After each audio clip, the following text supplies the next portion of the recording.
काही या ठिकाणी निर्णय घेतला नाही आणि म्हणून हे आरक्षण संपलं आहे.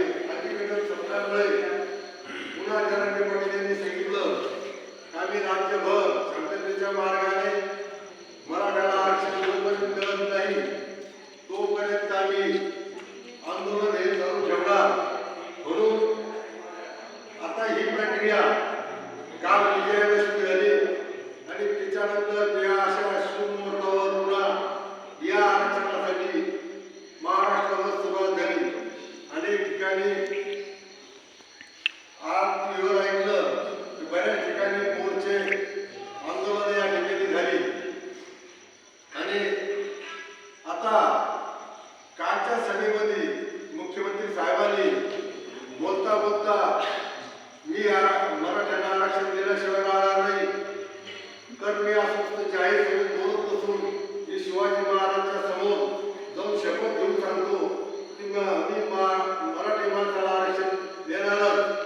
म्हणून त्या ठिकाणी शपथ घेतली आणि त्यानंतर ह्या शब्दा किती खऱ्या ठरतात आणि अशा ज्या महापुरुष यांनी स्वराज्य हिंदवी स्वराज्याची स्थापन केली आणि अतिशय महत्वाचं काम आपल्या या महाराष्ट्रामध्ये देशामध्ये छत्रपती शिवाजी महाराजांनी करून दाखवलं.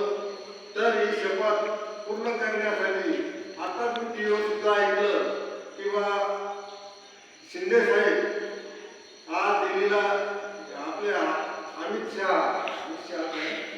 शाह त्यांच्या समोर त्या बैठकीने त्या ठिकाणी बसले आणि यातून चांगला तोडगा या ठिकाणी निघल आणि महाराष्ट्रामध्ये मराठ्याला आरक्षण देण्यात येईल अशी आपण मारुतीच्या चरणी साक्षीने या ठिकाणी अपेक्षा करूया.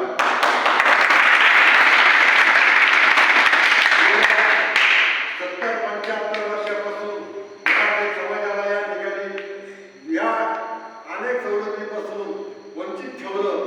खुर्चीचं राजकारण पुढाऱ्यांनी केलं, पण मराठा समाजासाठी या ठिकाणी कोणत्याही खासदार आमदारांनी ठोस आम्ही अशी भूमिका घेऊन मराठी समाज हा कसा या ठिकाणी पुढे जाईल यासाठी काही कोणतीही ठोस भूमिका या ठिकाणी आतापर्यंतच्या नेते मंडळींनी घेतली नाही. तरी आता आपल्या सगळ्यांच्या प्रयत्नातून जरंगे साहेबांच्या प्रयत्नातून आपल्या मराठ्यांना आरक्षण मिळेल अशी अपेक्षा या ठिकाणी व्यक्त करतो. आणि या नंतर आताच्या पुढच्या रणनीतीसाठी चाचणीतील मंडळी या ठिकाणी आली. त्यांनी ज्याप्रमाणे मार्गदर्शन केलं त्याप्रमाणे त्यांनाही सहकार्य करावं आणि आमचा तुम्हाला या ठिकाणी या कार्यासाठी आमचा आढेगावच्या वतीनं आमचा सर्वांचा तुम्हाला पाठिंबा आहे असं जाहीर